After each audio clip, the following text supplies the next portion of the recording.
Namaste all, welcome to the first Vichaar Manthan in London. I'm glad to be part of Vichaar Manthan as a concept has been running over 40 years, but its current format was developed 3 years ago in Leicester. And VM, if understood, literally means just churning of ideas and thoughts. Vichaar Manthan is based on reflection and churning of new ideologies. And Vichaar Manthan provides a Hindu platform for earnest thinkers to permeate earnest ideas throughout society and to build a better, cohesive yet plural society. Our motto is to learn, live and share Hindu ideas. We believe that the wisdom locked within the Hindu culture can help modern society innovate new ideas to build a better British society. Tonight we are gathered to discuss and explore the welfare state. We hope to hear tonight from distinguished speakers who will assess the present welfare state setup and explore what welfare state would look like if we perceive through a Hindu lens. Maybe by perceiving our welfare through a radically different set of lens, we may be able to envisage a new way forward. Our speakers tonight is Professor Satish Modh, who is live from Mumbai, and Dr. Satish Nanda, who is here with us.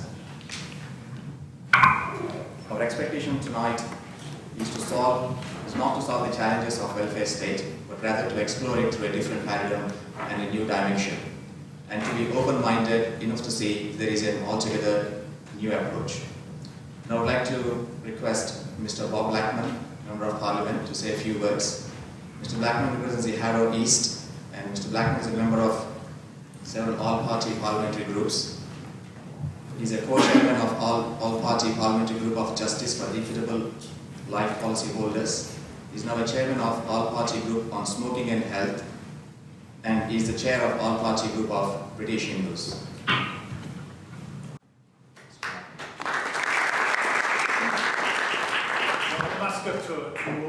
Welcome to the House of Commons. As that kind introduction said, I am the chairman of the all-party parliamentary group for British Hindus, and it's almost, I think, the 4th or 5th meeting today where we've had functions of the all-party group bringing in people from British Hindu community to actually discuss and debate things. We've celebrated Raksha Bandhan, and I have a new series of sisters. I'm very, very warmly welcomed, as well as having my Rakis from a year ago, still on my list. So I do embrace that as a major source. My apologies in advance, because part and parcel of being a member of Parliament is actually to go and vote, and we're coming up to a vote fairly soon. So if the bell goes and I disappear, don't worry, it is because I've gone to vote, not because of something that's been said in the debate. But I do think it's important. One of the reasons why I was instrumental in setting up the all-party group for British Hindus is to ensure that there is a voice for British Hindus in this Parliament, so that people from the community can come in and give views to members of Parliament to debate these sort of issues, and also so that we as MPs can engage with the Hindu community. One of the problems there has been is that British Hindus have been very silent, not demanding, not requiring things to happen. I think that has meant that the British Hindu voice has often been ignored. So one of the reasons why we set this all-party group up was to stop that happening, and to actually get a voice for the British Hindus in the multiple parliaments. And so, in terms of the subject for tonight on welfare, I mean, I do think there is one of the reasons why this is actually a very important part of the debate, is that I would say that the values of Hinduism about standing on one's own feet, looking after one's family, and extended family, enterprise, obeying the law in whichever country you happen to reside in, getting on with the community, having an open religion in which everyone is welcome to participate and learn about, as well as tolerating all other religions. And the belief in as I've said, in the family and in enterprise, and actually not relying on the state to provide everything, is something that we, in the wider community, have to look at in a much bigger way. There are alternative philosophies. There's the philosophy that the state should provide everything, and you should contribute everything to the state. If you live in a council property, you pay all your money to the government of the day, and the government of the day deals with you and helps you out when you need it. Now, I personally take a different view. I take a view to say the welfare state is an essential part of a modern democracy, so that welfare should be there when you need it. When you don't need it, you use it as an insurance policy. So you pay into the insurance policy, and at the point that you need it, then you cash it out. So whether that's for unemployment benefits, for other welfare benefits, or when people are disabled, when people require health treatment, and so on. That's why we pay taxes, that's why we pay national insurance, so that it's there. And it's one of the proud achievements of this country that we have such services. But it doesn't mean to say that it has to be all-encompassing and provide everything for everyone all the time. Far from it. So I welcome this opportunity for this type of debate this evening, where we can look at the ethos behind Hinduism and how that can approach a welfare state, whether changes need to be made, and if so, what sort of changes they will be. And maybe, I don't want to prejudge the discussion, it may be that there will be some really fundamental reforms under such arrangements that will be applicable. But we have to get a strong message across to people, I think, in this country, that for far too long we spent more money on public services than we were actually bringing in income.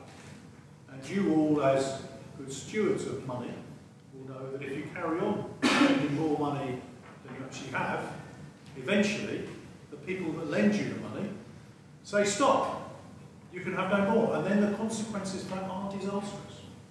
So, I don't want to prejudge what our wonderful speakers are going to be saying this evening, except to say I think this. This is an ideal time for having this sort of discussion and debate, both here in the House of Commons, but also in the wider community, so that the voice of British Hindus is heard loud and clear on potentially restructuring the welfare state, because the enterprise of the British Hindus generates the wealth and the taxes that pay for a lot of these public services. So I think it's quite right. Those that contribute should have a strong say in what is provided. And so having this debate tonight, I think, is very warmly welcome. I look forward to listening to what is going to be said and some of the ideas coming forward. I hope that people can air views which could be controversial, and then they can be put together and gleaned together in a report which we can then take to the government of the day and to the political parties and say, this is the voice of a large section of the population, this is the considered view, and therefore this is some of the reforms that we should be looking to take place in the future. So a warm welcome to you all, a warm welcome to our speakers, and I look forward to a very interesting and stimulating evening of discussion. And as I say, my apologies in advance if I have to slip away to vote, but I will return after that's happened. Thank you very much.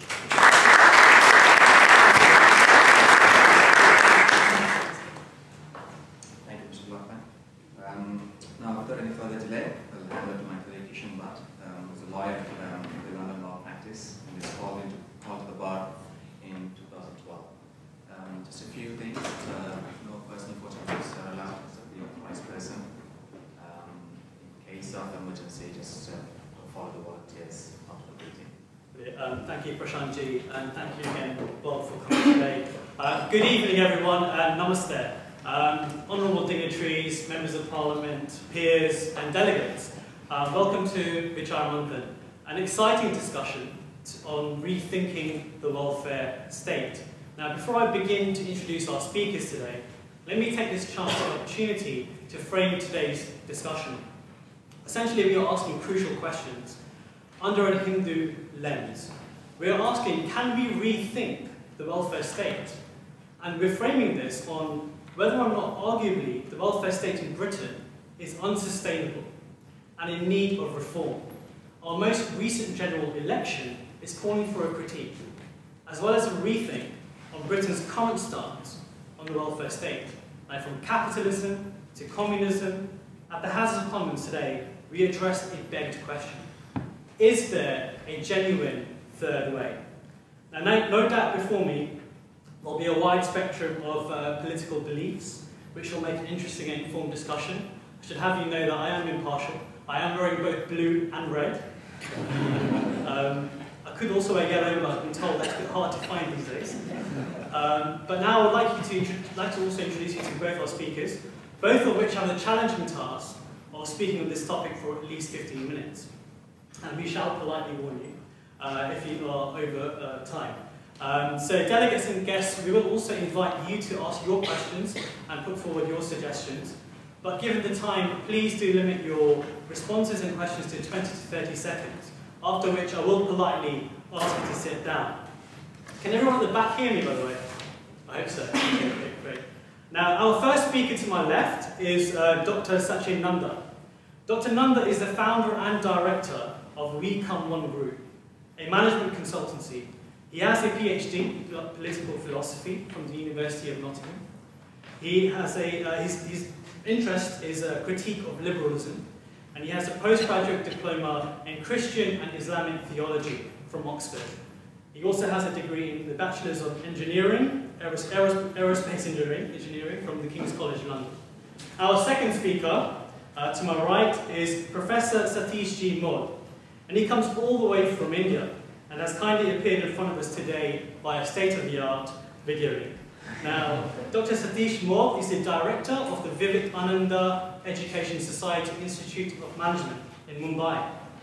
Before joining this institute, he was professor in strategy and associate dean at the Nasi Monji Institute of Management Studies. He completed his doctoral research from University of Mumbai in business strategy. I've been told he's a gold medalist in applied electronics and is also a learned friend and holds a degree in law. So I'll hand it over to you first, Sachin Ji. Thank you. So thank you very much. Namaste, everyone. May I first just say that I think to be here today in this iconic building, in one of the oldest existing parliament, and to bring the oldest, if not one of the oldest, philosophical traditions into this house to solve modern 21st century is quite a testament.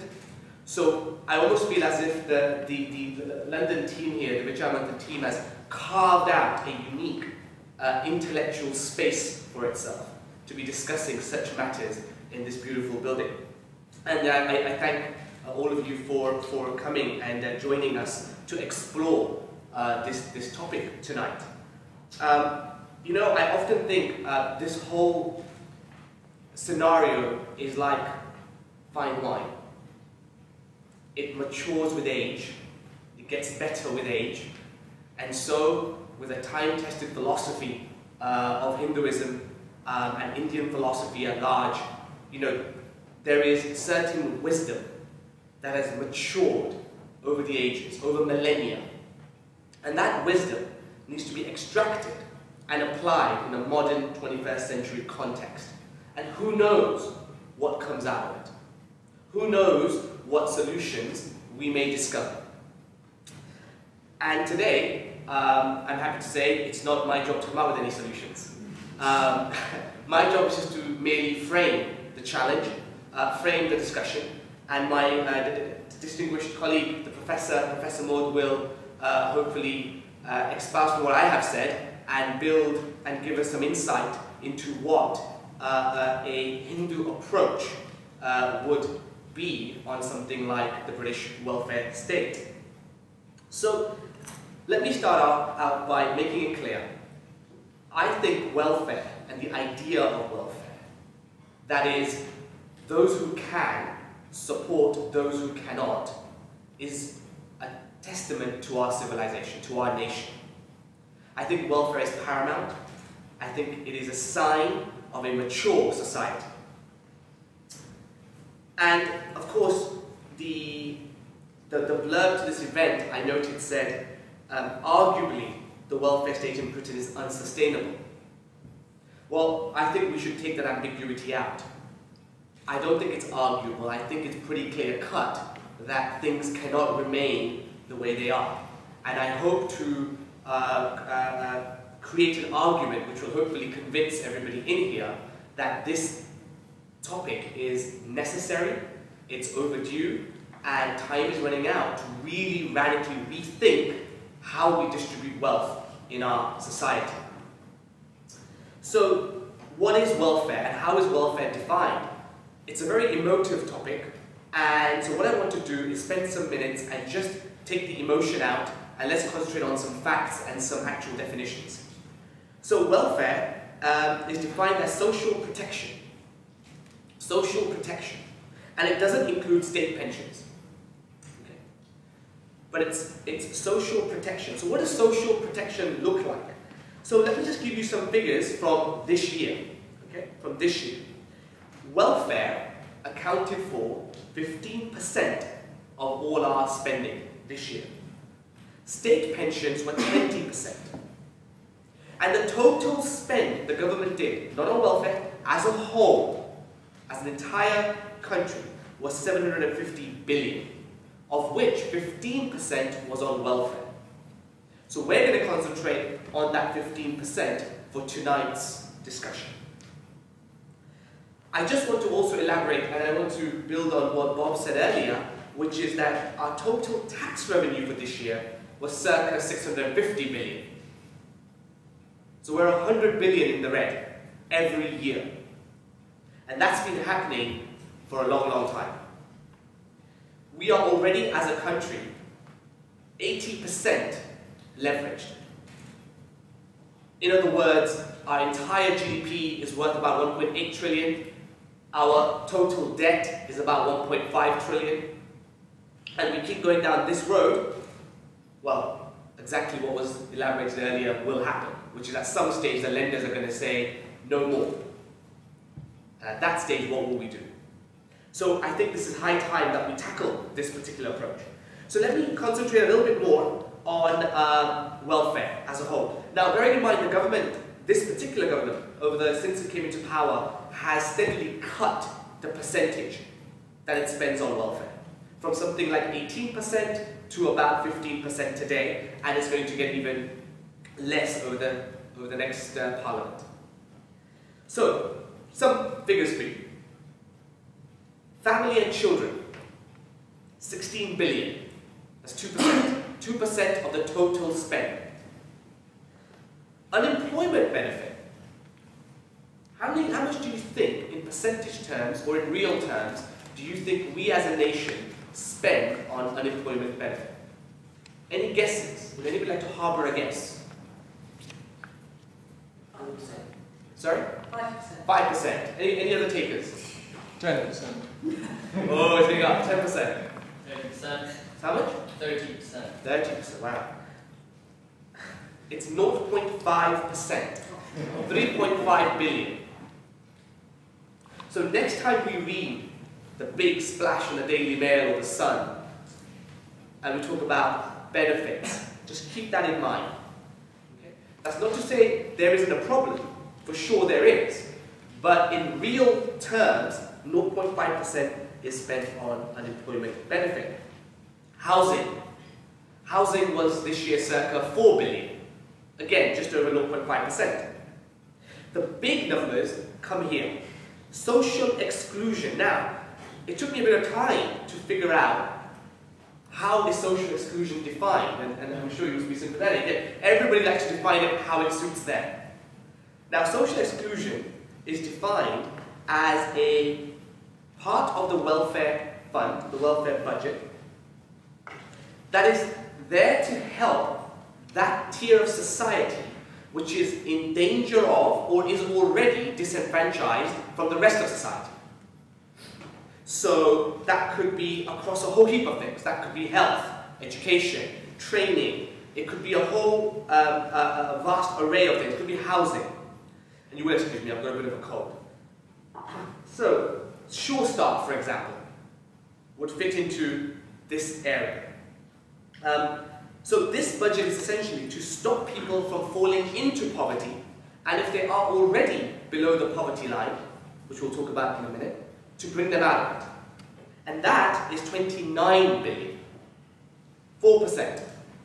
4% of total spend. Now, let's talk about poverty, because this whole fund, 29 billion, is there to stop people from falling into poverty or helping them come out of poverty. So let's define poverty as it was defined, ironically, by David Cameron's government in 2007, I believe. So I'm going to quote, "Poverty must be defined in relation to the changing social norms. We should reject completely the notion that poverty can be defined in absolute terms alone. Relative poverty matters because it separates the poor from the mainstream of society." So notice the approach from which we build our welfare state. So it's a moving line. There is no absolute line in the sand to say, well, below that is poverty and above that is fine. That line will keep developing as mainstream society becomes wealthy. So poverty is a key area here.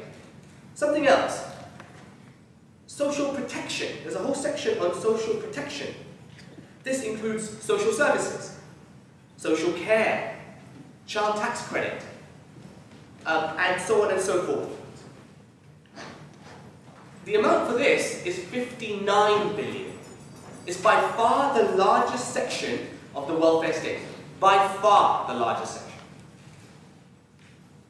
That's 8%. So as we have this manthan, as we have this discussion, as we have this exploration, bear in mind some of these stats and figures. So, the total welfare in 2015 that we are due to spend is 112 billion, out of 750 billion. So let me just put that in relative terms. The total education budget, which includes all education, right the way up to university, is 85 billion. Remember, the welfare budget is 112. The total defense budget, and Britain, by the way, is the eighth or the seventh largest spender on defense even today, and it spends 45 billion. Okay. Anyone like to take a guess what the budget for the NHS is in relation to welfare? What do you think? How much do you think we will spend this year on the NHS? 112. 112, so equivalent to welfare. Anyone else? 250. 135 billion is the total NHS budget for this year. Now compare that to welfare, 112. Now remember, I broke that 112 down for you. Majority of it, 59 billion, is on social protection. Child tax credits, social care, social services, etc., etc. Okay. So, I've got just a few minutes, and I want to bring in a little bit of how have we got here? As I mentioned previously, I think welfare is a hallmark of our society. I think it is necessary. I think we should always have a safety net for the most vulnerable and for those who fall on difficult times. Having said that, something is really interesting about those figures. And I look at it from a theoretical perspective, and you see that when you spend 60 billion, thereabouts, just on helping people through social services, through child tax credits, through all these, social care for the aged, the state is effectively has taken the role of looking after a certain segment of society. And I want to ask the question, is it the responsibility of the state and the state alone to be picking up things like social care for the aged? Sure start. It's just a question. Something happens when a democracy meets welfare. What happens is that you see this across most societies. I actually believe, by the way, for the record, I think the state manages a remarkably well, a system that is broken. And I think the welfare state will continue to creak its way into the 21st century, but at the next economic downturn, and we don't know when that is, at the next economic downturn, unless we can totally or radically reconfigure the welfare state, welfare is going to be hit hard. And the ones that are going to be hit the hardest are going to be the most vulnerable in our society. Probably not too many people in here, but certainly millions of people out there. Now, why has that happened? And I just want to spend a few minutes. This chair is a dragon. He's going to shut me down pretty quickly. So, 20 seconds. 20 seconds. So I'm going to take a minute of his time. Essentially, in a democracy, what happens is that you often get a political movement. It's not one individual, it is not one party. It happens in every democracy, where you get a paternalism growing.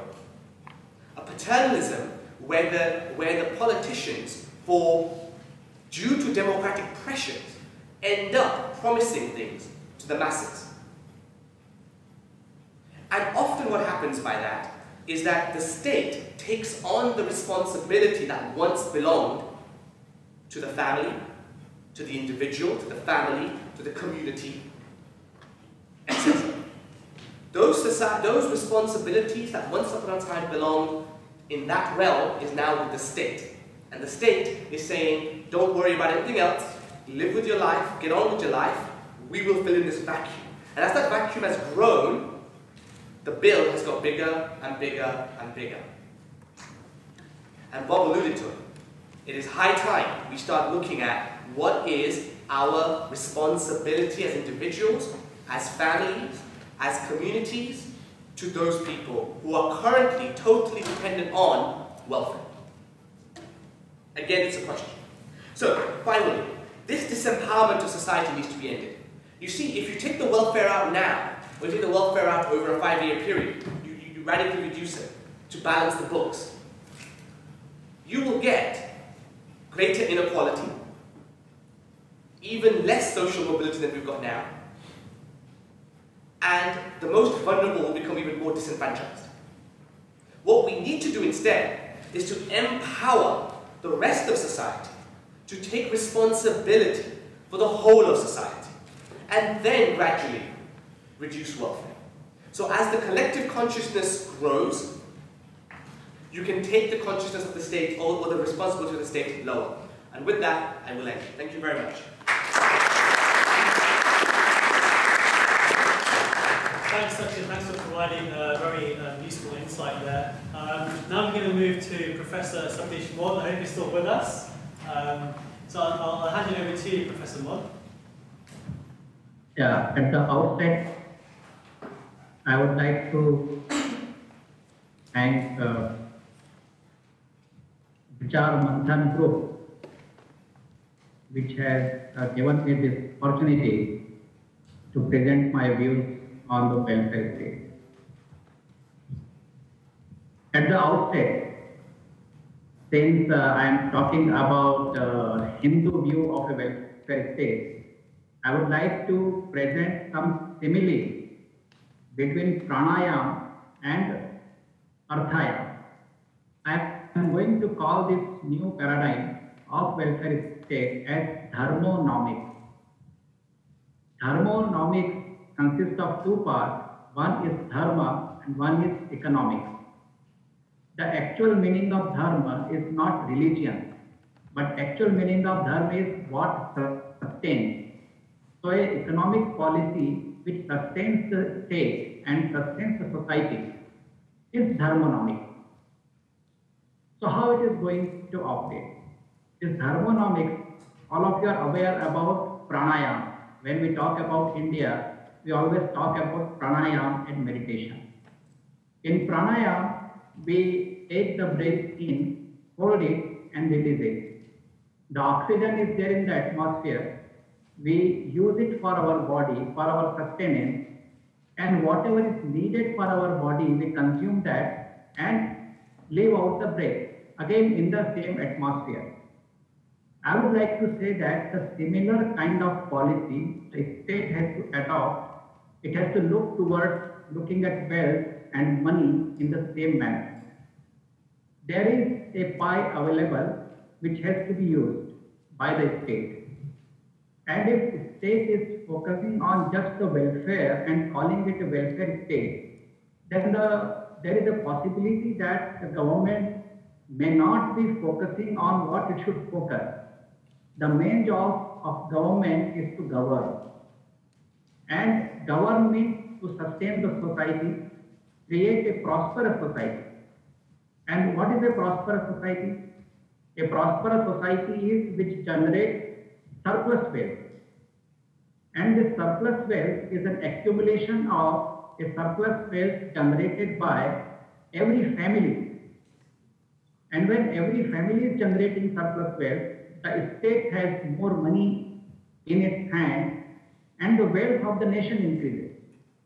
So if we look at the whole journey from individual to family to society and to the government, in this whole journey, if government is focusing purely on individuals and not looking at the society and the family, then there will be a missing link between the fund flow from the government to the individual.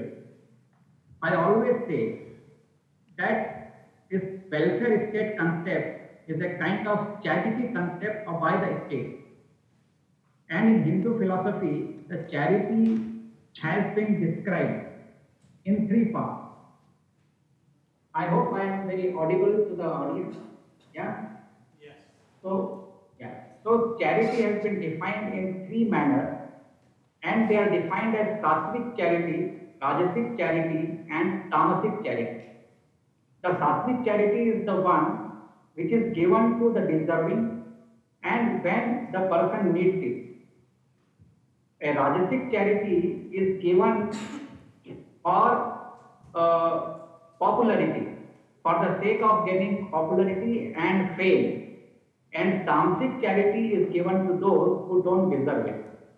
So when we are doing charity, our focus has to be on sattvic charity. So when the government has got funds in its hand, it has to eliminate charity for popularity and gaining votes, and also has to identify people who don't need charity. Now how do we, once we can eliminate this rajasic and tamasic kind of charity, there will be more fund available with the government to distribute it to those people who actually deserve it. And that is in Hindu philosophy is called Antyodaya, that the government has to focus on those segment of people who really need it.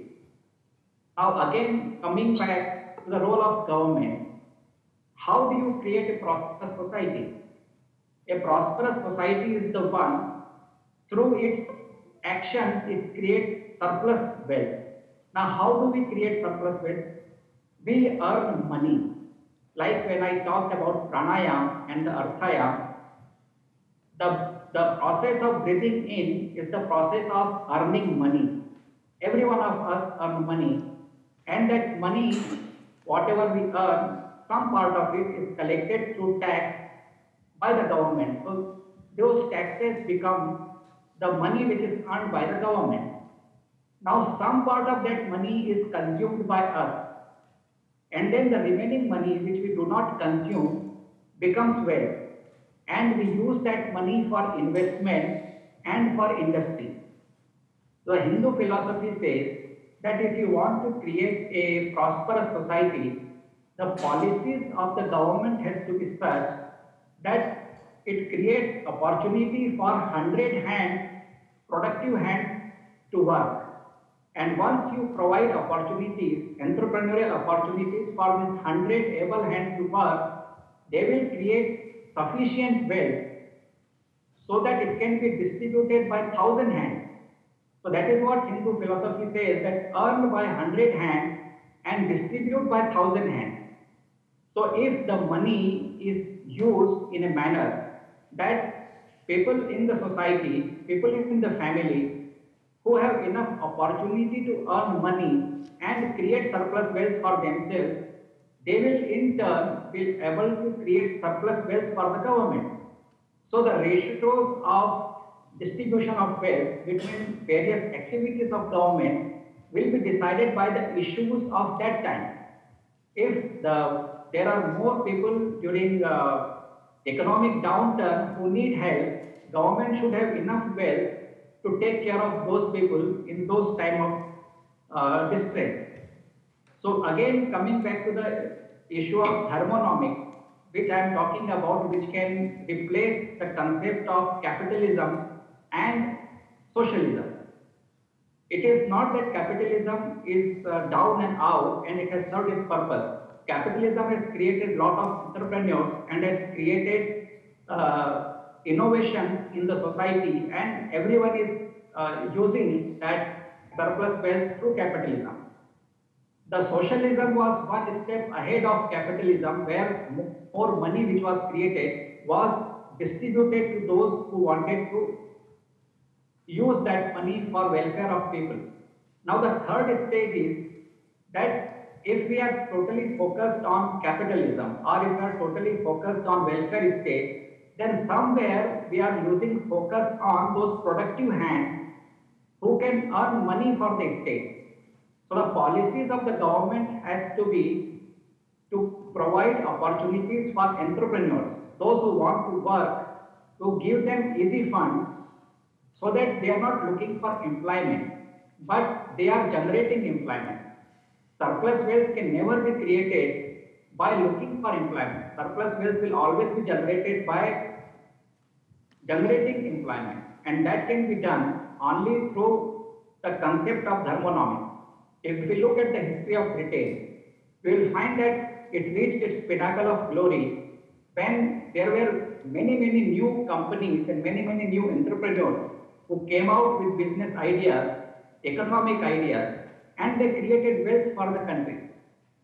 Through more and more emphasis on welfare state, somewhere there has been a policy shift, and rather than supporting those who are able and those who can create wealth, providing and distributing fund to them through unemployment dole and other kind of distribution of money, we are converting productive money into unproductive money.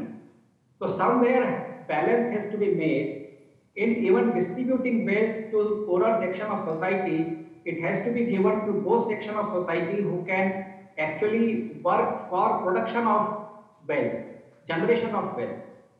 So until unless we focus on that, the concept of welfare state will slowly come to a standstill. And in the time of distress, people will say that why should government spend money for welfare state? Because there will be less and less money available.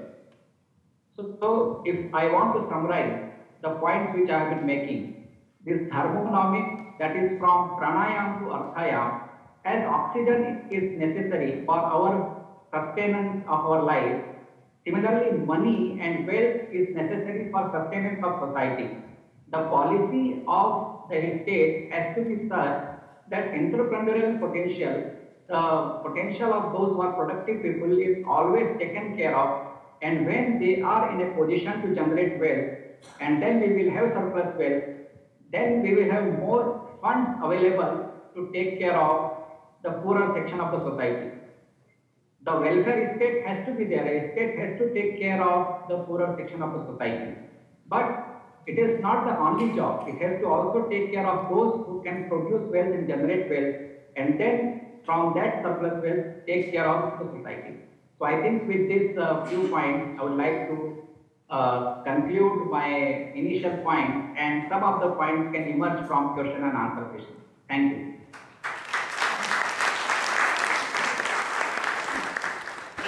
Thank you. Thank you, Professor Maud, for, again, another useful insight.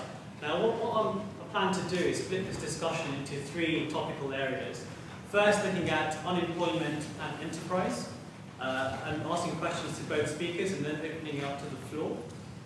Secondly, we'll be looking at vulnerable people in society. And third, I'll be looking at the impact of welfare on migrants. And under the scope of the latest unfortunate events that have unfolded in Europe, I believe that's a topical issue. So let's turn first of all to unemployment and enterprise. So, Dr. Nanda, you mentioned that welfare was a testament to civilization. You then stated later on that that welfare, that responsibility should ultimately shift.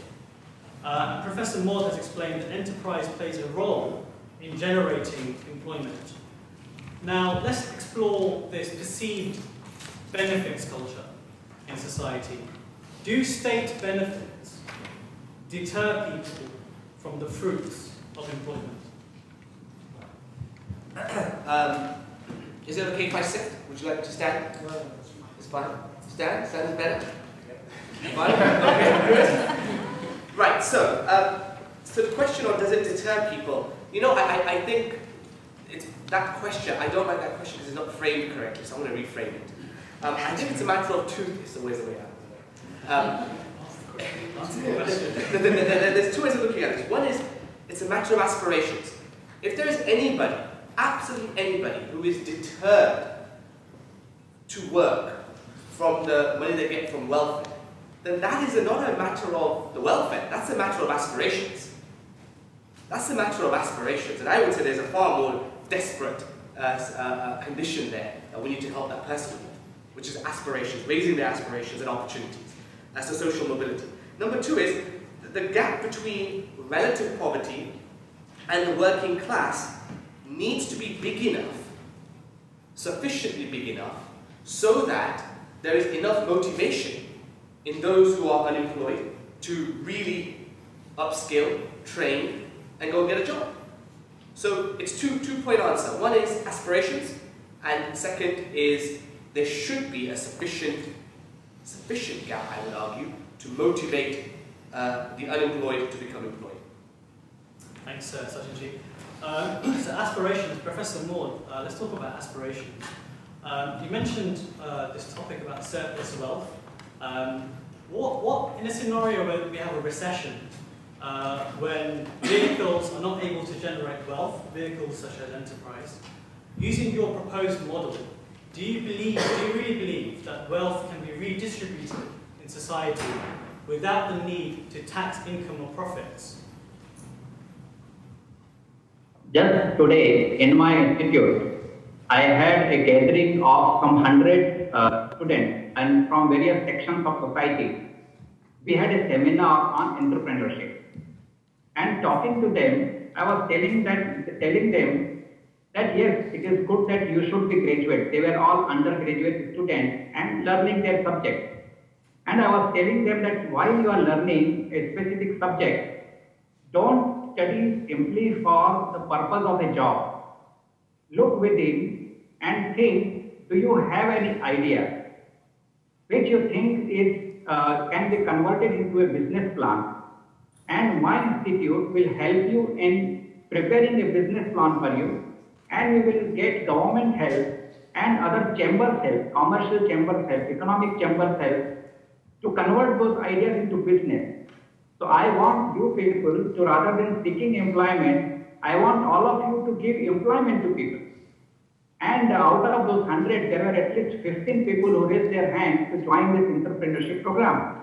Because they said that yes, we have some idea which we think we can convert into a business plan. So when you are talking all the time about graduation and employment, then the mindset of entrepreneurship is killed. I said that my program focuses almost for 2 months to rekindle the spirit of entrepreneurship, the spirit of risk taking, the spirit of moving away from your comfort zone. Until unless we want to move away from comfort zone and take risks, we will not be able to become an entrepreneur. So the whole focus of the government has to shift from employment generation is necessary, but at the same time, we have to create more and more people who will generate employment. It is not only the government's task to generate employment through policies. So that is what and that is where you will make the aspirations of people fulfilled. I said that if you spend 25 lakh rupees for getting a degree, and if you have an idea and you put that 25 lakh rupees in business, I am sure that in 3 years' time, by the time you get degree, you will convert this 25 lakh rupees into 50 lakh rupees. So what is more important? Yes, you must educate yourself, but not educate yourself just to get a degree and a job, but educate yourself to convert your ideas into wealth generation and money generation and fulfill your aspirations. That is my answer to your question. Thank you, Professor Moore. Just exploring your answer, if the state is to operate a fiscal policy deficit, how do you propose that startup businesses can be funded in order to be successful entrepreneurs and offer employment in society? So, like we are talking about a certain percentage of fund of the government to be set aside for welfare activities. I would like government to set up almost similar kind of fund for generation of entrepreneurs. Why not government set up facilities and centers where those who have some ideas will come, so those 15% of welfare continue to spend, but at least create another 10% of the fund where anyone who has an idea comes and is hand-holded and guided towards becoming an entrepreneur and create a mindset that yes, I need to take some risk. Whatever wealth so far we have created in US or in European countries, and what we are now doing in India is simply because of the efforts of all those people who don't want to remain in status quo, who are able to take more risk, financial risk, and willing to make a step forward and say that yes, I will generate employment. Until unless this kind of movement is created across the world, you will be just using the wealth which we have created so far. At some point of time, in economic downturn, we will be looking for only some solution to, and slowly welfare state concept will wither away. So this is what my answer to your question is. Okay, thank you. I think it's a good opportunity now to turn to the floor to either give your views or ask questions to the speakers. So, do you mind circulating the microphone? Anyone with any questions or views at all? Good. Would you like to stand up? Hi, my name's James. There's a number. I'd like to talk about your point. I think it's good to talk about aspiration, but do you not think there's another pillar to that point, which is engagement? So you talked about care for the aged and how there's been a shift from families doing that to the state, and of course you've got to think about that. Historically, in 1945, that's because there was such a proportion of widows who couldn't care for themselves. But now, certainly now, the reason why care for the aged and pensions are almost ring-fenced, if you will, is very much because young people are unengaged or disengaged from politics. So there's sometimes there just aren't jobs for young people. So to have that kind of situation and then kick them in the teeth by saying, well, we're going to cut working age benefits, or we're not going to give you a living wage if you're under 21. You know, do you not think? I think it goes very much hand in hand with aspiration, and one without the other, it just won't work. Thank you. Would you like to ask a question at all? Or I was just wondering your views on. Okay. Would you like to? I do think there's the one thing I would say about what's happened with young people's employment in particular is that effectively what government has been doing is subsidising employers to actually employ people. Now, that to me is an unfair system of the state subsidising private business. And therefore, we've had this rather complicated arrangement of either through national insurance contributions or alternatively tax credits, effectively subsidising the private industry. Now, I think that's fundamentally wrong. I think that people should be paid properly. I think they should be paid on the merits of what they provide. But equally, I think it's wrong then for private industry to receive that subsidy from government. Now, if government wants to, whatever political persuasion, decides that they're going to fund particular work streams, a volunteer service, that sort of type of activity, that is the direct route of employment that should happen, rather than these hidden subsidies. And I do think that that's been one of the problems that we're currently wrestling with, which was a direct consequence of very high levels of unemployment, relatively speaking, and the government of the day seeking to try and reduce that in whatever way it could, at a time when private industry couldn't generate the sort of wealth that it can now. I think there's no excuse for that now. I think the Chancellor, in raising the living wage, is doing absolutely the right thing to try and drive this out of the system. You can't drive it out straight away because it'll all collapse. But it's going, that's the right direction of travel. And obviously, to the end of no subsidy, people earning their living and being paid on precisely their merits. That's what? That's a response? Yeah, I mean, I think I absolutely agree with that actually as well. And I think one thing I will also add from a forensic perspective, I think you're right. I think there is disengagement, and I think a lot of young people feel disenfranchised, not just from the political system, but also I often find that a lot of young people don't have the entrepreneurial mind that Professor was talking about just a moment ago. A lot of young people come out of university looking for a job. And there is this constant drive to become wage employed, wage employed, wage employed. And my argument is that right from a young age, we as a society should be encouraging entrepreneurs, the ability to manage risk, the ability to navigate through uncertainties, and feeling comfortable with the fact that life is going to be a little bit uncertain, but if I can make it succeed, it can work. So I think there has to be a shift in emphasis to re-engage them. Anyone disagree with these views at all?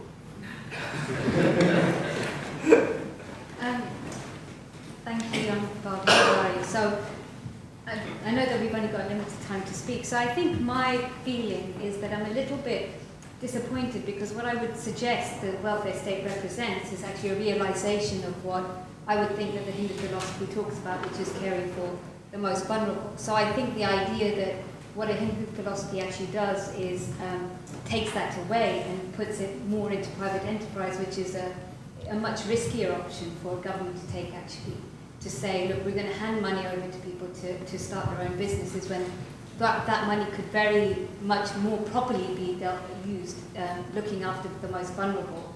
I think is a bit of a strange way of running a country. The other thing I would say is that I find the whole conversation about employment and the amount of money that goes into unemployment benefits a little bit uncomfortable because as we've already said, 59% of the budget for welfare goes on the most vulnerable people. So when you're talking about caring for the elderly or caring about children or the disabled, what you're saying is, look, are you saying actually the government has no role in these things? Because I don't think that's correct.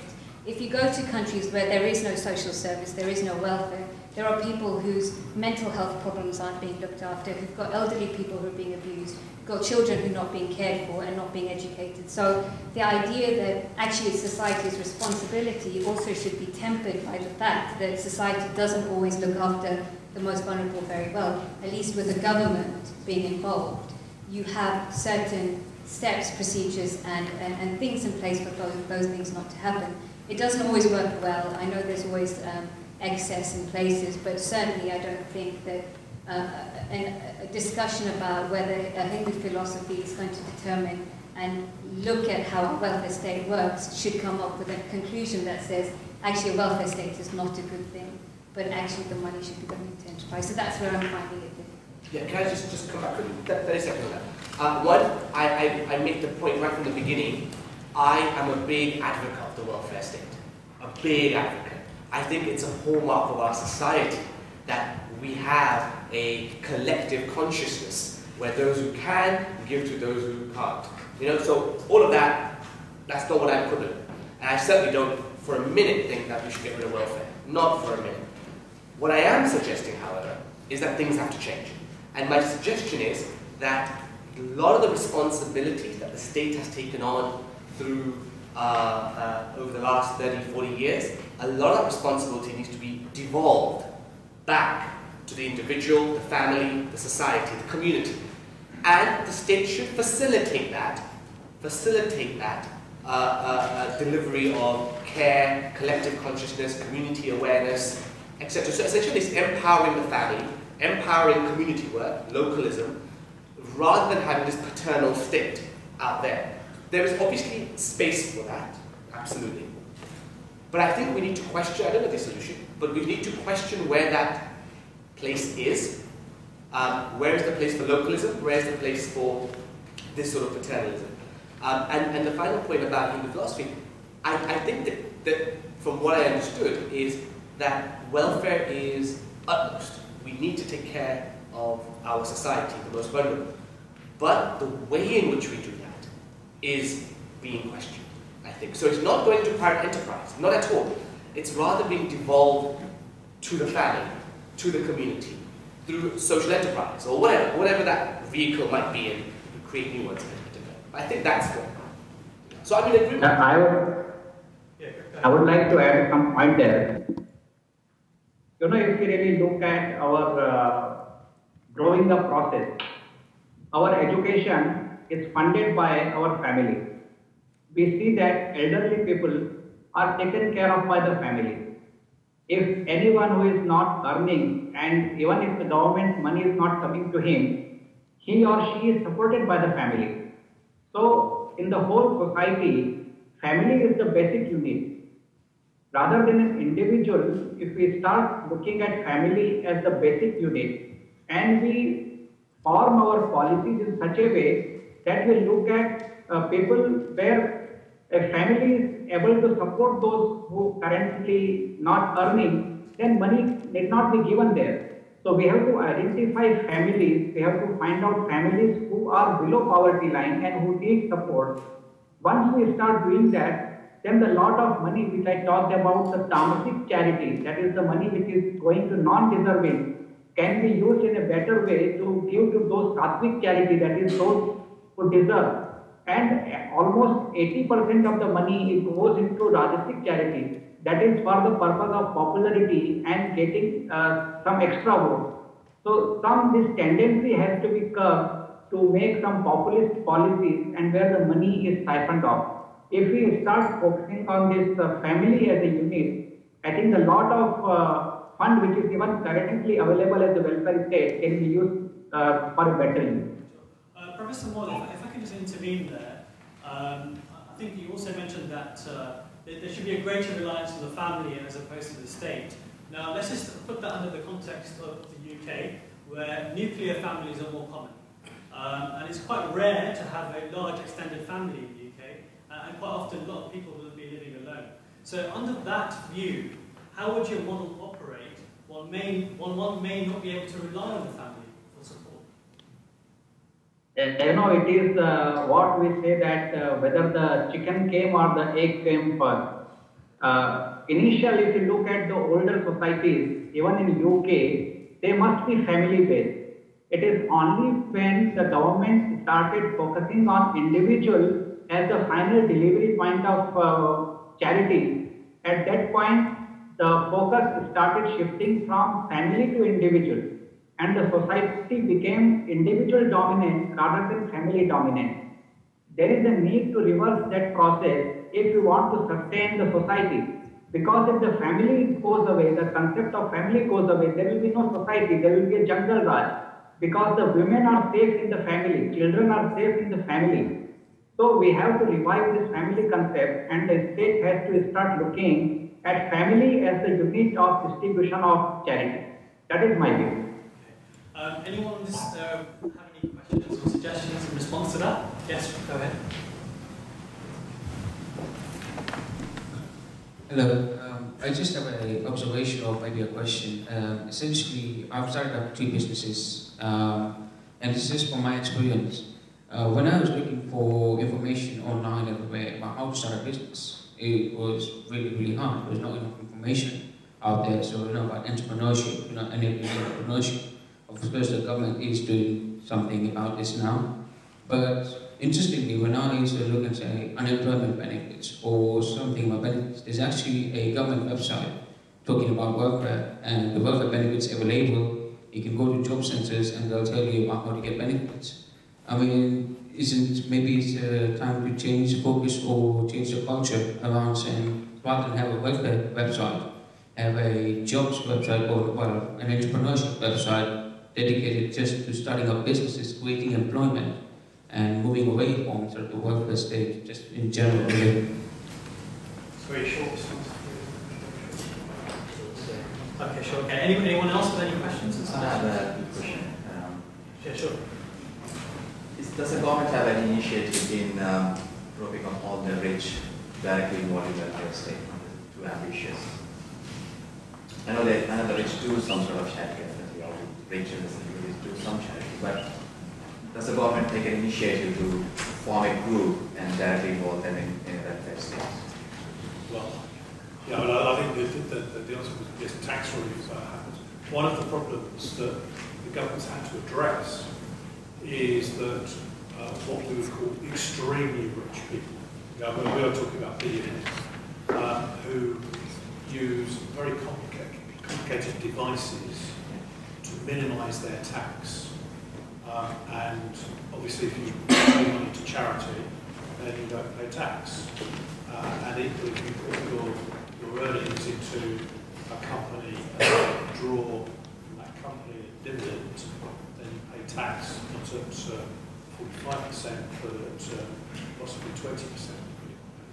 I mean, we've had some very alarming positions where the richest in society have been able to avoid their obligations but by using very complex routes. Now, so that's being addressed as part of tax changes.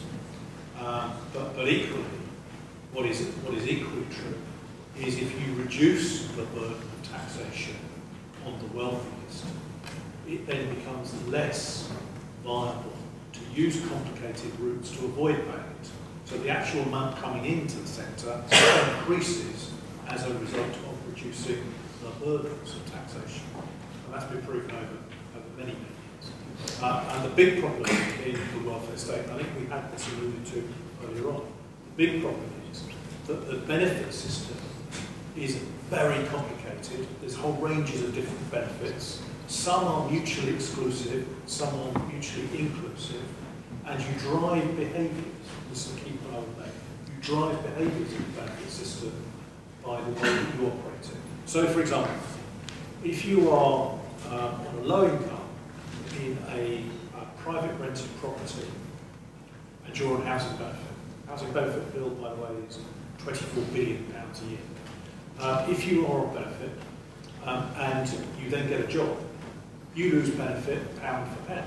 So as you earn £1, you lose £1 of benefit. Now, what behaviour that drives is to say, what's the point of getting a job? I'll take the state benefit, thank you very much.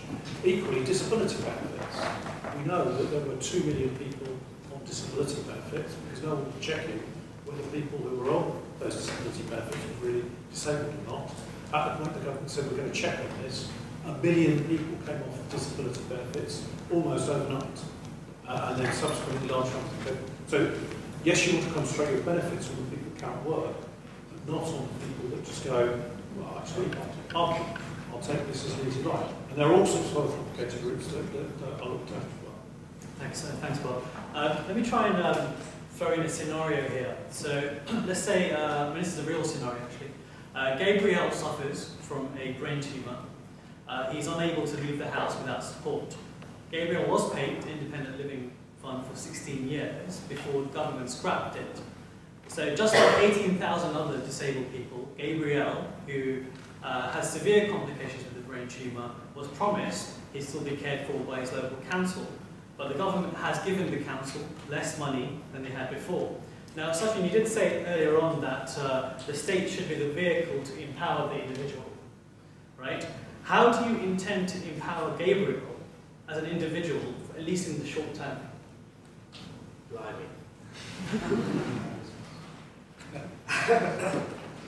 After you.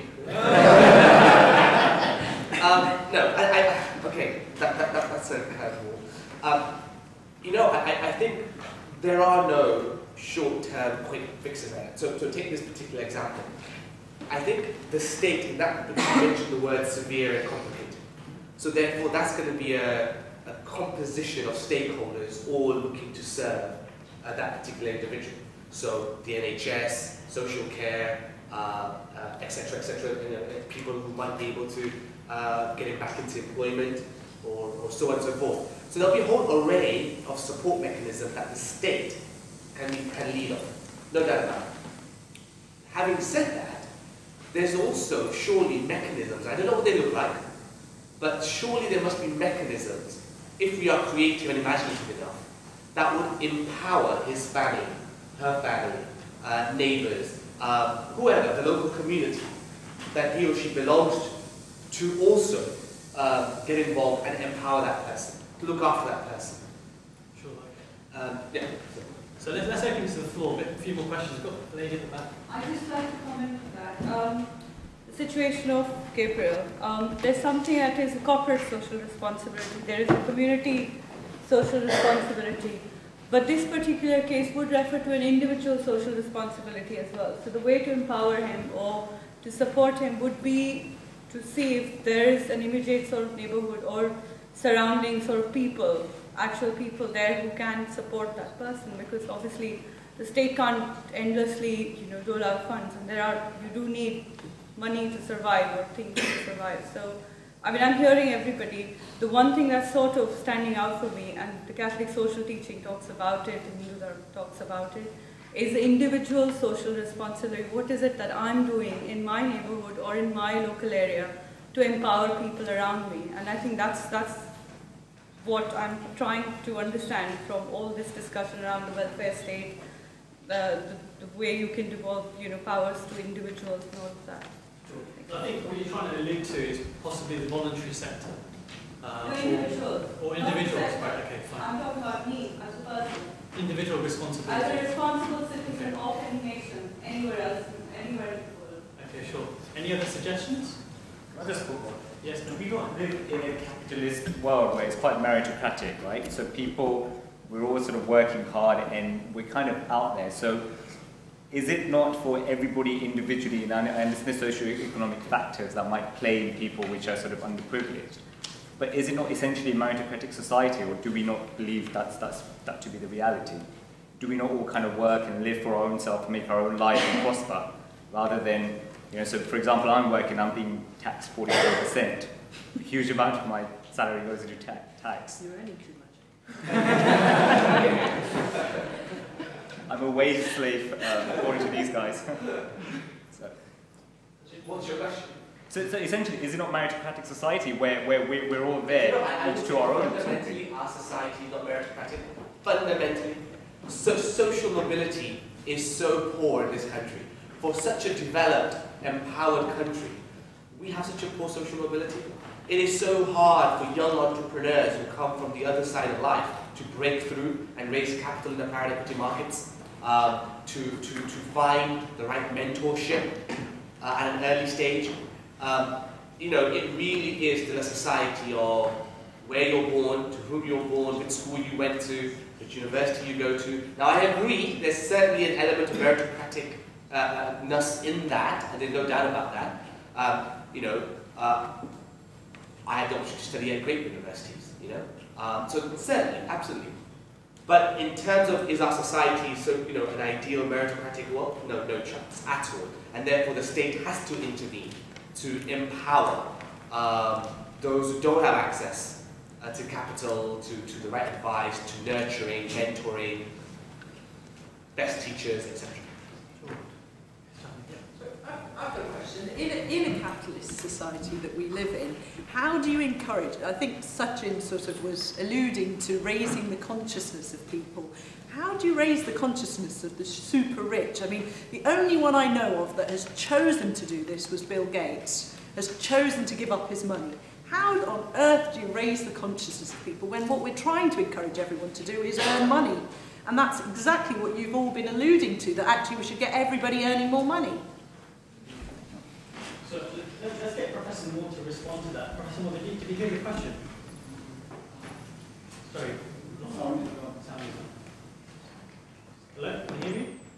Could you repeat the question for me? Yeah, sure. So the question was, how do you raise the consciousness of those individuals in society, particularly those that are a bit more well off? Pardon, please repeat. There is some. Please repeat the question again. So the question was, how do you raise the consciousness of the individual in society, particularly those that are fairly well off in society? Okay, this is a little complicated question because I will have to dip into my knowledge of ethics. This is related to with ethics. And I call it elasticity of ethical behavior. When an individual is just focusing on his or her own benefit, that person wants everyone to behave with him or her 100% ethically. But the moment that person has some money or some power, he or she tries to become little less ethical. And when that person becomes an entrepreneur and has lots of money, at that point of time, his elasticity of ethical behavior is little more. He is more unethical. And when he is in the government or when she is in the government, the elasticity of ethical behavior is very high.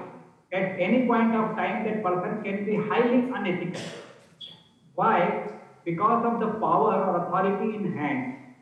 So the problem is the person who has wealth in his or her hand has to be made aware of their responsibility towards the society, and that can be done only through continuous interaction with them and motivating them to work for the society. Otherwise, they will continue to multiply wealth. For what purpose, I don't know, because they are going to leave behind all the wealth. But this consciousness is slowly coming in the American society. We have seen a lot of rich people in US donating their wealth. Even in India, a lot of rich people donating their wealth for the society. So once this kind of action starts from rich people, then and if they are actually projected by society as real heroes of the society, then more and more rich people would be willing to sacrifice their comfort and contribute more for people who need help. That is my view. Thank you. Yeah, we have some more questions. Just a possible solution, which Hindus are going to hate you for most of the time, is I think we should raise inheritance tax and put it to a state where actually wealth cannot be passed on from generation to generation. So actually we increase the aspirations of the next generation. Okay. Anyone else who needs other views? Yeah, keep going. Hi. Okay. Feel free to stand up if you want. Once again, isn't it a very capitalist point of view to think about donating money and just to focus around money again and wealth? Shouldn't we be talking about maybe donating our time, like I think we discussed very briefly, or donating other resources? Because once again, it's a very fundamentalist kind of capitalist point of view. Yes.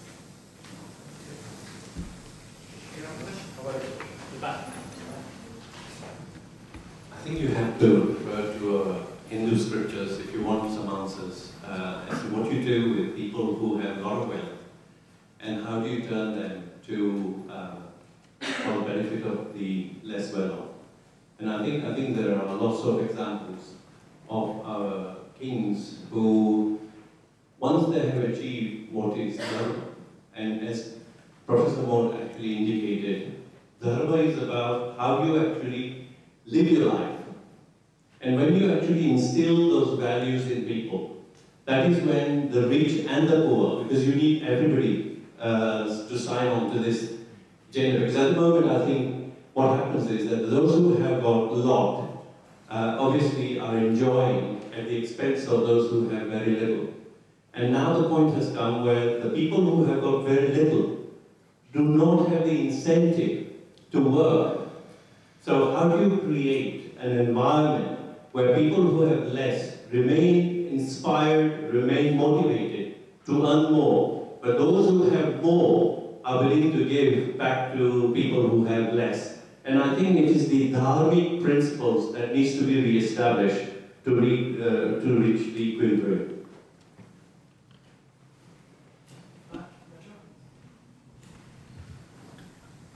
So just being in a capitalist society, I think that it's natural for us to have a measure of success being financial. How much do you earn? How big is your house, etc. And the welfare state, it fuels that, right? Because ultimately, if it's means tested, it asks you, how much do you earn, etc. How do we create a measurement which isn't solely focusing on finance, but maybe on how much value you generate for the society? Because ultimately, the welfare state focuses on individuals, and ultimately it fuels people to want to earn more. And is that really the solution?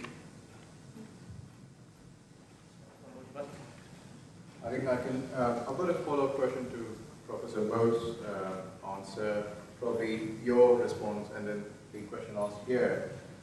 Overall, in this state, the difference between wealthy and poor, the people who need versus the people who can give, isn't there a need of more transparency in tax system from the financial perspective? Transparency on how much efforts or how much efforts are the corporates putting in, how much efforts are the individuals putting in towards helping out the welfare state. The whole definition of welfare state, the welfare state, if there is more transparency, can become much better off from my perspective. Sure. So, Professor Ward, yeah. you can answer that. So, the question was, is there a need for transparency in the tax system? Yeah, actually, I have been thinking about this. The current regime of taxation which has emerged in the modern society actually taxes your productive potential. That everyone who is earning more has to pay more to the government in the form of taxes. If we look at the GDP equation from expenditure point of view, the national wealth can be computed as consumption plus investment plus government expenditure plus net of export minus import. So the whole income, the whole wealth of the government can be measured through this expenditure part or investment part. So why not tax expenditure? So people will be enthused more and more to earn, and they will use their productive potential, and when they go out to spend money, either in the form of investment or in the form of some consumption, at that point of time, if they are taxed, they will not be worried. I will give you an example. That in Mumbai, we have rickshaws, auto rickshaws, and when they were charging 10 rupees per kilometer, and the rate was raised to 15 rupees per kilometer, everyone said that nobody will now go by this auto rickshaw. But it never happened. As many people continued to go by auto rickshaws. When the rate was increased from 15 rupees per kilometer to 20 rupees, still the same number of rickshaws or more number of rickshaws are flying. So the expenditure is one where a person for his or her own comfort is willing to spend in proportion to the money he or she has. Whereas if you start taxing the income, then a person is either you are forcing him to be unethical or to hide his income, or put money in some tax havens where that money lies in unproductive form of assets. So maybe the time has come for the whole society to really look at that why should we tax the productive potential of individuals rather than actually tax the expenditure part of it. Maybe some good economists can throw light on this, but the time has come to look at this kind of tax regime.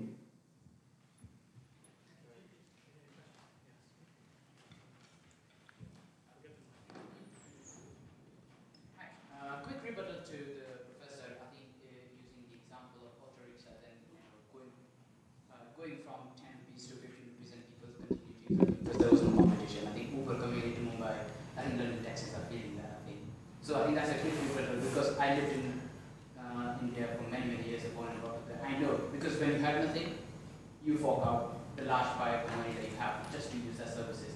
Now I have a question for Sachin as well, Professor, I think from the earlier talk.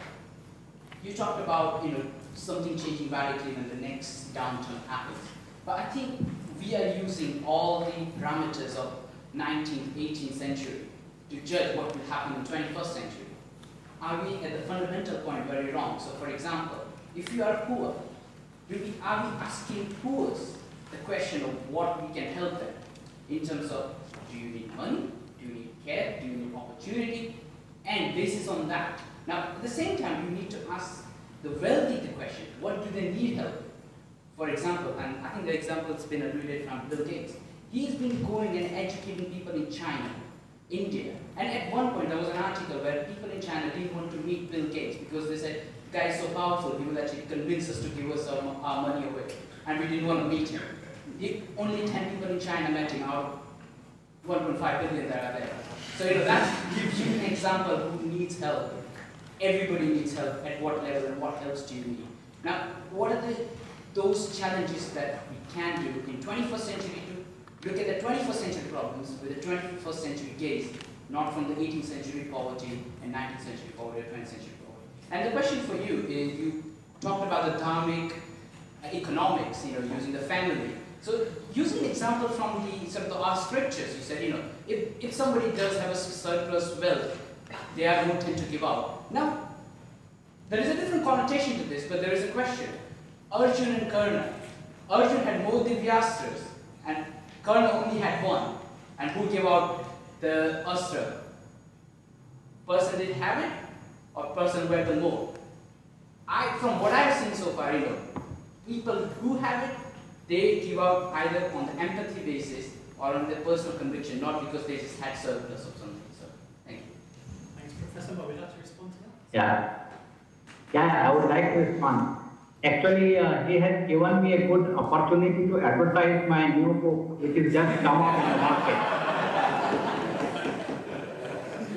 The book is titled Discover the Arjuna in You. It is published by Jacob Publishing, and if you go on Amazon, you will find that book is available, even e-copy is available. Here is the reference of Arjuna and Krishna. The whole Bhagavad Gita is told to Arjuna, not to Karna or Duryodhana, because a person who is conscious about his effort, a person who is conscious about his duty for the society, he is or she is the only person who is going to save the society and serve the society. A person who uses the means of the society for self-aggrandizement or for self-enhancement, that person is not going to give back to the society. So all this preaching and good words are for those who are conscious about their duty towards the society. And in every society, there will be a 80-20 principle that 20% of the people will always be there who will work, who will strive very hard for the society. And these are the people who sustain the society and see that the civilization prospers. Remaining 80% may be trying to pull their legs, or they will be happy with the status quo.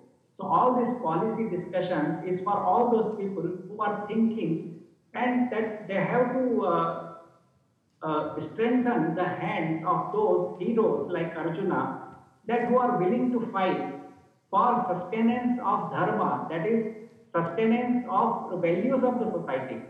And that is where this book, Discover the Arjuna in You, it is a 200-page PC reading book. You look at it, and I think some of the questions which you raised, you will find the answers to that in that book. But basically, all these discussions which we are having is for those conscious people who would like to work for the society. The Bhagavad Gita, as I say in that book, is that we have to use all our energies and effort, and we cannot stay back that I am only working and others are not working. And we have to continue to work for the welfare of the society, not for the welfare of the self or welfare of the family. So when we work for the welfare of the society, then the society remains. So those 20% of the people have to start thinking that what is the way, and the way again is explained in Indian scriptures at what government or what people need is not welfare state. What they need is a concept called Ram Rajya, where the state is aware of the issues of their citizens and listening to them and acting on them. This is the kind of Ram Rajya concept we have. There will always be people, relatively poor people in the society, and they have to be taken care of. But those who are in government, they have to be tuned to the needs of the society and always strive to work for the society. And in democracy, we have the biggest advantage of identifying such people who have this conscience of working for the welfare of the society. This may not be possible in autocratic states or in a state where dictatorship is there, but majority of the world is ruled in a democratic fashion, and it is the responsibility of every citizen to elect such leaders who are conscious of their role for the society and work for the society. I think that is where the whole book Discover the Arjuna in You is about, and it is addressed to those who actually want to make a difference to themselves and to the world. Thank you. Thank you. So I guess just to rephrase your question and ask it to Sachin, are we asking those less well off in society, genuinely asking them what needs they require? In short, I don't know. I don't know. But I suppose there are plenty of think tanks, plenty and plenty of polls, of surveys, of analysis that is happening out there on the ground to try and get a pulse of where society is flowing, where society is heading. We are always working in uncertainty. There is no crystal ball that tells us what's going to happen in 5 years or 10 years. So the trick is how do we learn to navigate as a society through that uncertainty? What are the tools and skills we need to navigate through uncertainty? So a couple of points, for example, we talked about behavior, the motivation. Just for a moment, a bit of blue sky thinking. The professor mentioned transaction tax. Don't tax income, tax expenditure. How interesting. That would radically change behavior. How? Don't know, but it's worth postulating. Number two is, imagine a society where we actively, the state, creates incentives and systems and processes that takes people out of wage employment into self-employment. Imagine a population that is majority self-employed rather than wage employed. Imagine then the emphasis they will have on themselves to train, to skill up, etc. Imagine the state supporting these self-employed individuals to train up with interest-free loans. Imagine benefit system. Imagine if I'm unemployed, rather than giving me benefits, give me an interest-free loan. So I can upskill myself, keep my family going, keep my household going, but once I start working, I will pay my due back to the state. These are just really radical thoughts that could change drastically how we behave, because it would change our perception of who we are in society. If I am self-employed, I carry the risk and I carry the success of my life. Therefore, I will be more motivated to think about what do I need to develop, where is the future going. I need to be ahead of the curve. You create a sense of uber urgency, uber motivation.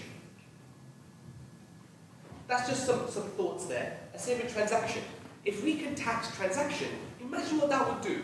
So if I earn £100 and I don't get any tax, so all that £100 I have generated, that wealth I have generated, I get in my pocket. But the moment I go and buy myself an F-Type, I get taxed for that F-Type. But if I went and bought some environmental green vehicle, that's a different tax issue. Imagine if I went and bought a 10-bedroom house compared to a 1-bedroom house. If my transactions were taxed, it would change my behavior in terms of what kind of consumer I become. Interesting. I don't know, but these are worth postulating. And I think some of those things definitely do relate to the underlying values that underpin Hindu philosophy, I think. Thanks, Sachin. We'll move on to the next topic, and that's the topic of migrants. Now, we have seen the recent unfolding of mass migration into Europe for the genuine seekers of asylum.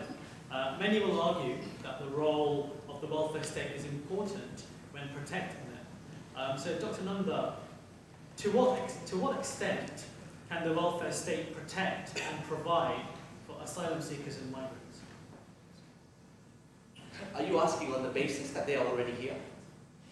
On the basis that, yeah, look at it from both angles. The basis that they are either here or they are about to come, or we are going to have them So fundamentally, I would say, my baseline, my particular view on this, and I think it's not just a Hindu philosophical perspective, but I think a human perspective, which is that we have a moral obligation for anybody who cannot, for whatever reason, generate enough income to support themselves and their families, that the state in that situation has a moral obligation to look after them. Definitely.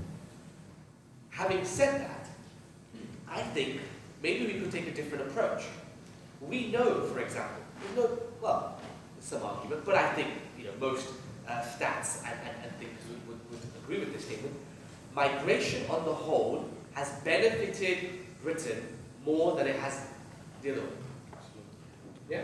Every single stat that you can find pretty much says migration has always created a net surplus to this society. Why? Because when a migrant comes along, if the conditions are correct, the migrant does not want to remain poor. A migrant wants to work, upskill, sell. And what a migrant does is they can learn to commoditize their culture, their diet, their music, their arts. They commoditize it. And they very quickly learn to generate wealth out of it. Just look at how our grandparents did it. A lot of us in this room. And our parents did it. Just think about how they did it. There's no doubt about that. Now, so I would look at it and say the society needs to look at it as now within reason, there's always within reason in everything I'm suggesting, which is that we should be looking at this as a potential, and please, I don't mean to sound like a heartless capitalist. What I mean to say, we should look at this as a potential investment opportunity. Okay? So the state can potentially attract migrants, bring them on board, help them assimilate. I think that is important. Help them assimilate, give them facilities to learn the language as quickly as possible, help them to become skilled enough so they can integrate with the society and therefore learn to commoditize their culture, their skills, etc. that they've brought from their native land as quickly as possible. And they will create employment. Now you'll always get some small tier that I'm afraid get too much attention. That tier of society that come and they don't integrate. They don't manage to create surplus wealth. They don't manage to commoditize their culture and they end up living in, again a terrible phrase, but little ghettos where they don't interact with the wider society. You will get that. No doubt about that. And there's obviously, there's no perfect solution. And with migrants, that can happen and that has happened. But I think as a state, we can learn from the last 50 years and be better equipped this time around. So I don't know if I've answered your question, but... Any comebacks to that? Instead of focusing on migrants, why don't we focus on the problems we currently have? Like, for example, I'm just talking by experience because that's what I have. If I want to, let's say, go back to education, it's much harder for me after I've left than I have carried on. So let's say, okay, I'm not sure what I want to do with my life and I've left education, but to go back is much harder than to just carry on from where I started. So shouldn't we be dealing with the problems we currently have rather than dealing with the problems abroad? Like, yeah, back.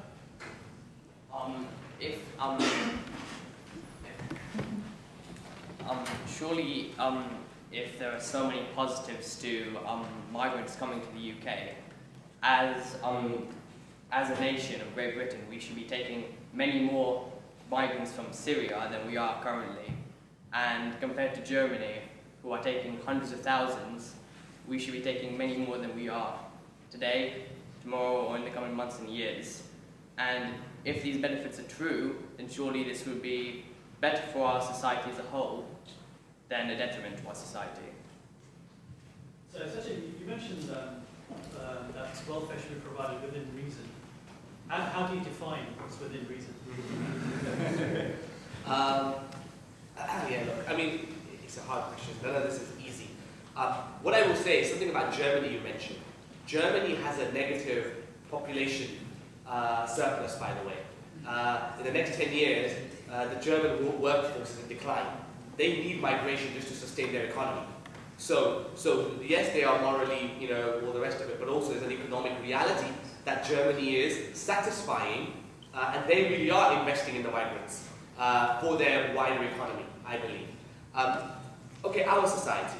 I think Britain certainly can, could, maybe should take more migrants on, but I think that it's the state's responsibility and also all of our responsibility to drive the agenda, to drive and say, well, okay, how can we, as individuals, as communities, help these migrants integrate faster, quicker, and more effectively, so they can start creating wealth, they can start looking after their families, and they can stand on their own 2 feet quickly as possible, and thereby becoming a net service. So I think there needs to be systems, mechanisms in place beforehand, before you start taking hundreds of thousands of open borders. And also, that doesn't actually solve the problem as to why they're coming here in the first place. So there's a two-pronged approach, and that's straying beyond the welfare state, so I'm not going to answer it. But I think it's just not as easy and as black and white as that, nor is it just a moral issue. I think it's a far more encompassing challenge. Sorry.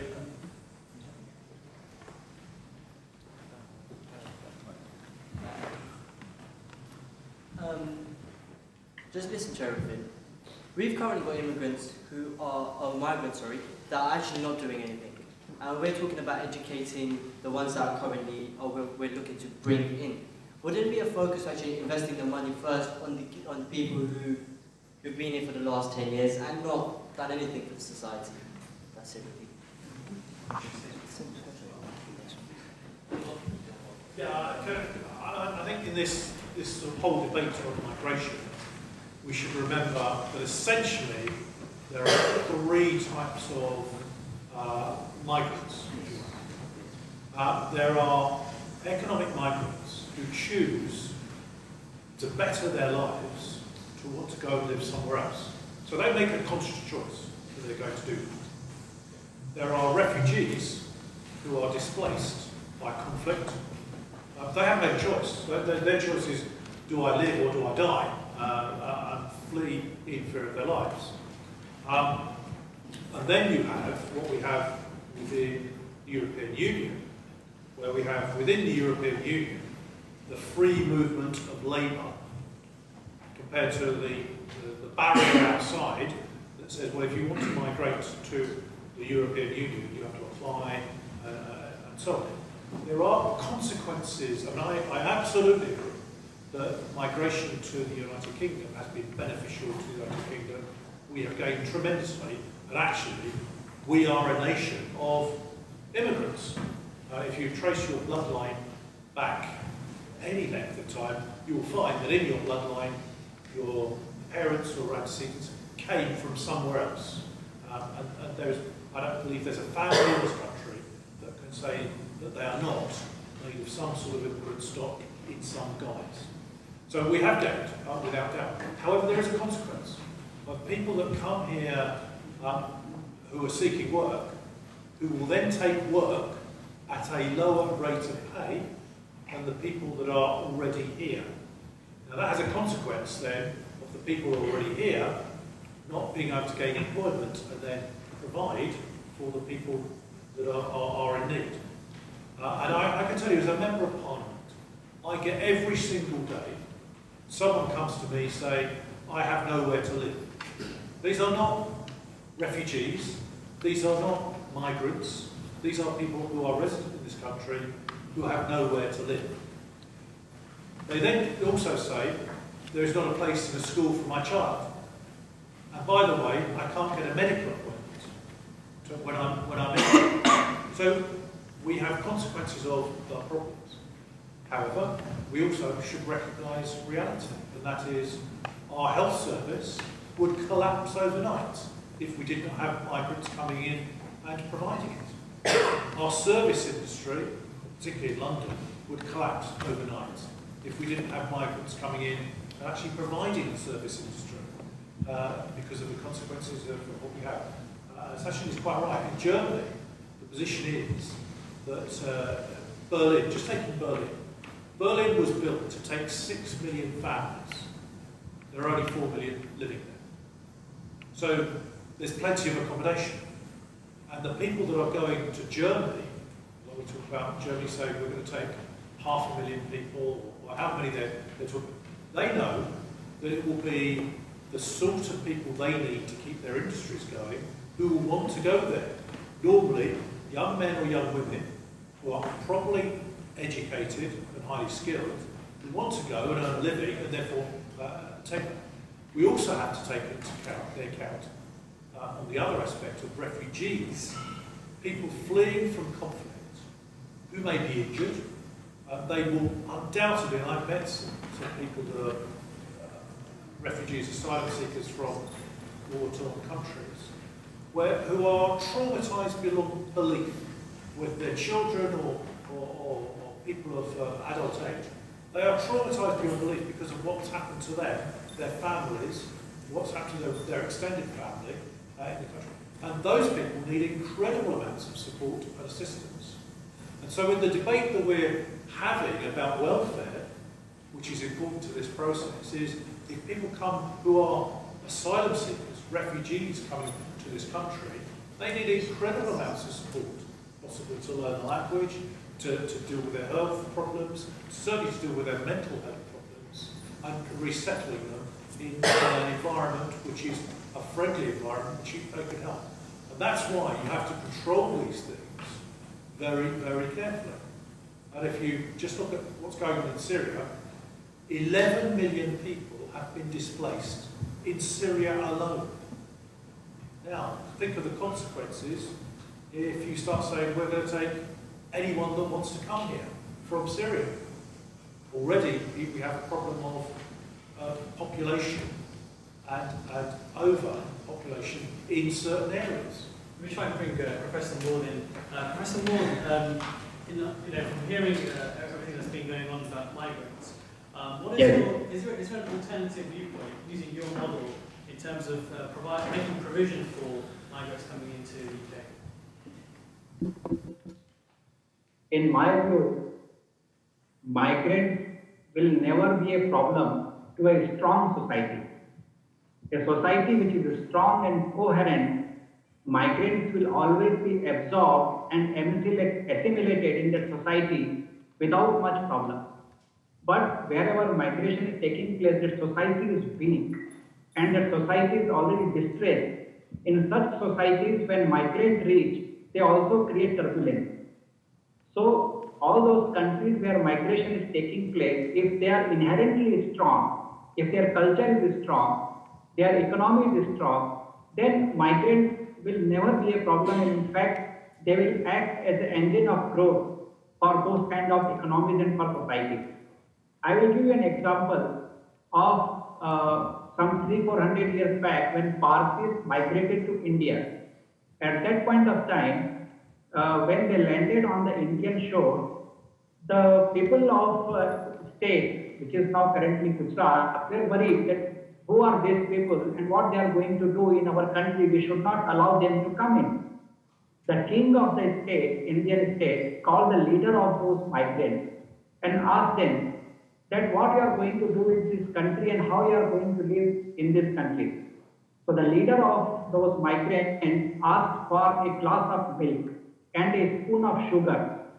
And everyone was surprised why he is asking for that. So when the milk was brought and the sugar was brought, he just put that one spoon of sugar in that milk and moved the spoon and sugar got dissolved in the milk. He said that my people will live in this way in this society.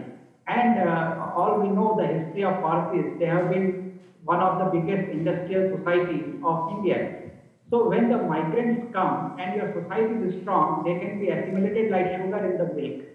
And that is the way the Indian society has viewed. Lots of people have come to India and they have settled in India and they have never created any problem in the society. In fact, the whole country, India, is made of various kinds of people, 104,000 languages, different kinds of things.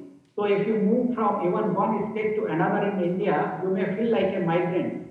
maybe an English-speaking person from India will be more comfortable in England than in Tamil Nadu. But still, if they are absorbed with the same culture, if they have the same heritage, at that point of time, they are easily absorbed in the society. So my view on this migration in this current era of globalization will always be there. It is the strength of the society which matters where those migrants will be absorbed. And as far as displaced migrants are concerned, those displaced migrants have to be taken care of by the society where they are landing in. And economic migrants will always going to contribute towards the economy of the country where they are going in, because their main purpose is economic migration. So I don't think there is any issue in migration. It is the duty of mankind to see that such movement of people is done easily. And in fact, I would again go back to Hindu philosophy, where we say Vasudhaiva Kutumbakam, that the whole world is a family. Only when we have this kind of attitude towards each other, we can live easily without giving trouble to each other. That is my view. That is the Hindu view on migration. On migration, if you read the Beveridge report of 1942 in this country, he has found 5 factors that affect the society. One is squalor, ignorance, disease, want, and idleness. Of the 5 factors, 3 can be treated: squalor, ignorance, and disease. Want and idleness is very difficult to treat. Then comes the 6th factor of migration, what we are talking about. It brings on the changes in the demography. And once there is a change in the demography, the whole system can be broken by the beliefs of that particular migration from whichever country it comes to this country. One has to take into consideration the laws that can defend the migrants against the demographic changes into that country. This is my just observation. Thank you.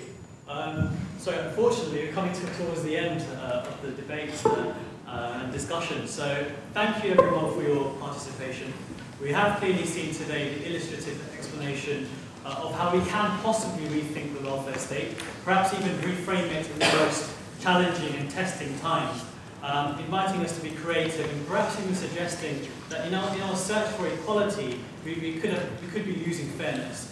I would like to take this opportunity to thank our speakers. Dr. Nanda, thank you very much for your valuable input. Professor Maud from far exotic places, thank you very much also for your input and being with us today. We will be doing our best now to try and formulate these ideas into a blog and also a video blog to try and explore new policy ideas. I would like to mention that everyone should have their feedback forms. And we'd be grateful if you could please take the time to fill them out and be as honest as you want. We are in the business of improving. We also have the Well Wishers Fund to support our cause. And Falgini there at the back, she's waving her hand. There you go. This is the lifeblood of our group, and we'll be grateful for a donation from as little as £1 per month. I'd like to hand back to Prashantji now for the final part of the Vichaar Manthan event. Thank you, both speakers.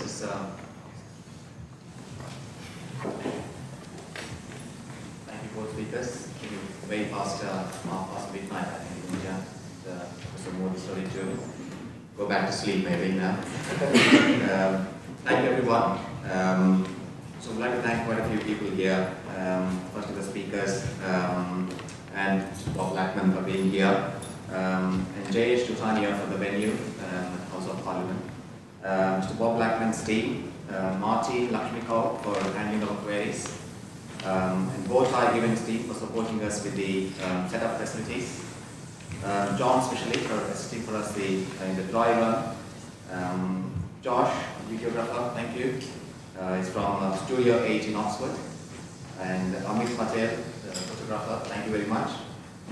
The Leicester team, the Leicester Vichaar Manthan team, Vishnath Acharji, and Kishore, Pati Patel, Prabhudas Kota, Falbat, Drishti, Neela for guidance and assistance. Thank you very much.